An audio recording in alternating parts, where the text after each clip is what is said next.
O Brasil, que se autoproclama um gigante adormecido, parece mais um gigante sonolento, sonhando com um passado glorioso enquanto a realidade o sacode sem piedade. Recentemente, um historiador da UFMG, Rodrigo Pato Samota, lançou uma coletânea sobre autoritarismo no Brasil, No Olho do Furacão. É curioso como a análise do autoritarismo se intensifica justamente quando as instituições parecem mais maleáveis a discursos que flertam com o controle e a interferência estatal. A Comissão de Direitos Humanos, Minorias e Igualdade Racial da Câmara dos Deputados debateu indicadores do Brasil sobre políticas de controle do tabaco. É louvável que se discuta saúde pública, mas questiona-se a urgência temática em um parlamento que, por vezes, parece mais focado em debates identitários do que em soluções estruturais para os problemas nacionais. Quaquá, vice-presidente nacional do PT, criticou em Nova York a polarização política e a demagogia fiscal da direita e da esquerda. Afirmou que o país precisa reduzir radicalismos e construir um novo pacto. É interessante notar que a autocrítica, quando vem de quem está no poder, soa mais como uma tática de desvio de atenção do que um genuíno desejo de mudança. A pastora Helena Raquel, que uniu até Janje e Michele em sua denúncia de violência sexual, declarou que não pensa em apoiar candidatos na eleição presidencial e prefere ser usada por Deus para outras finalidades. Uma postura que, em meio ao pandemônio político, parece um oásis de pragmatismo, embora a fé, por si só, raramente tenha sido um escudo contra as maquinações do poder. Nicolas Ferreira acusou a Anvisa de perseguição política à IP após a agência suspender um comercial da fabricante de detergentes. A Anvisa, em sua sabedoria regulatória, parece ter encontrado um novo inimigo corporativo, e as acusações de perseguição política, por mais que pareçam convenientes, sempre lançam uma sombra sobre a autonomia das agências. Uma livraria promoveu um debate sobre fé, política e o crescimento evangélico no Brasil, tema cada vez mais central no debate público. A ascensão de grupos religiosos na política não é um fenômeno novo, mas a forma como essa força se articula e dialoga com o poder estatal revela muito sobre o estado atual de nossa representatividade.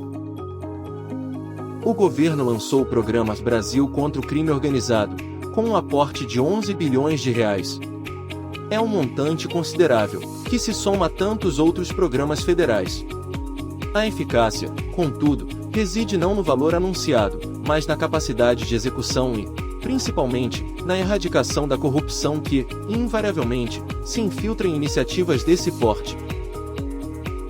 O presidente Lula, no lançamento do programa federal, afirmou ter convidado Trump para ajudar, mas em consonância com a decisão do governo do Brasil, e que o crime permeia o empresariado e a política.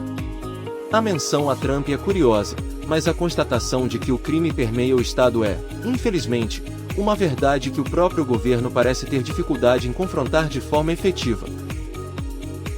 A decisão da Suprema Corte Americana sobre as tarifas de Trump, que é mantida apesar do revés, demonstra uma persistência ideológica que transcende decisões judiciais.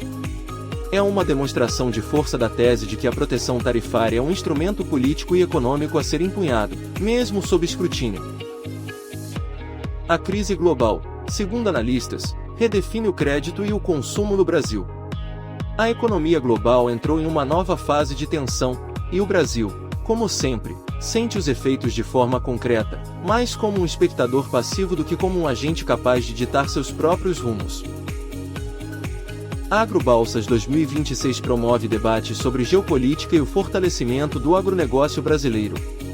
É fundamental que o agronegócio brasileiro, um dos pilares de nossa economia, discuta seu posicionamento estratégico em um mundo cada vez mais complexo e interdependente. Na BlackRock, o recado ao Brasil é direto: o capital global busca previsibilidade, não apenas potencial. Painéis na sede da maior gestora de recursos do mundo reforçam que geopolítica, inteligência artificial e crédito são os pilares que movem o investimento em larga escala. O artigo O Mundo Mudou. O Brasil virou ativo estratégico, de Vinícius Lumertes, sugere que o Brasil, após ocupar posições econômicas relevantes sem centralidade efetiva, pode estar em um novo patamar. É uma análise que convida à reflexão sobre o nosso papel no tabuleiro global. O tarifaço de Trump. O domínio da China e a disputa pelas cadeias estratégicas do século XXI são temas centrais. A visita de líderes globais à China e a reorganização das cadeias produtivas mostram um mundo em constante reconfiguração, onde a influência econômica e tecnológica se traduzem em poder geopolítico. A presença de um Nobel da Paz, um documentarista político e um diplomata em eventos sobre geopolítica, inovação e tecnologia aponta para a interconexão entre esses campos. Estratégias de governos, diplomacia e conflitos são, inegavelmente, moldados pela inovação e pela tecnologia. A guerra comercial entre Trump e Xi Jinping, o Irã e os chips são temas centrais na reunião entre os dois líderes.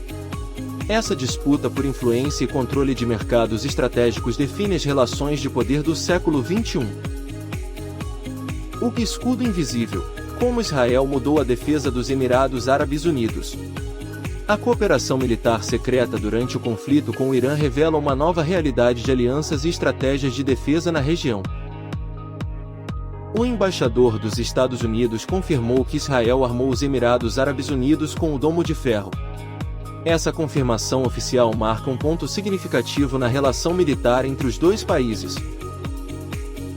A evolução da economia da Paraíba, com o terceiro maior crescimento do Brasil entre 2023 e 2025, segundo o CLP, é um dado relevante.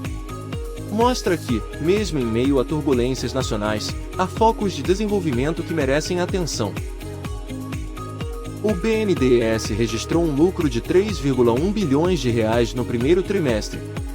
O resultado operacional manteve uma trajetória de crescimento, com aprovações e desembolsos superando as metas.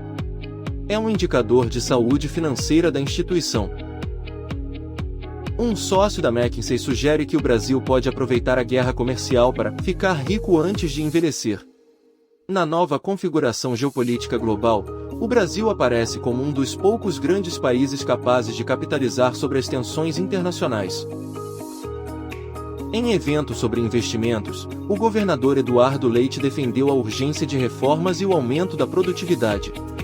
A busca por um ambiente mais favorável aos negócios e o estímulo à eficiência são temas cruciais para o desenvolvimento. A proposta de desmonte da nação, como sugerida por Cushman, parte de uma visão que ignora a capacidade de resiliência e adaptação das estruturas sociais e econômicas. Sem um projeto claro, qualquer nação corre o risco de se tornar um rótulo vazio, dependente de narrativas que mascaram a ausência de ação concreta.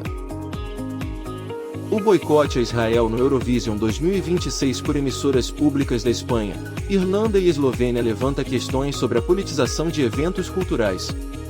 É um reflexo das tensões geopolíticas globais que se manifestam em diversas esferas. O presidente Lula, ao anunciar o programa Brasil contra o crime organizado, declarou que o crime permeia o empresariado e a política, condicionando a continuidade do Estado. Essa constatação, por mais óbvia que seja, exige ações efetivas e transparentes, e não apenas discursos inflamados.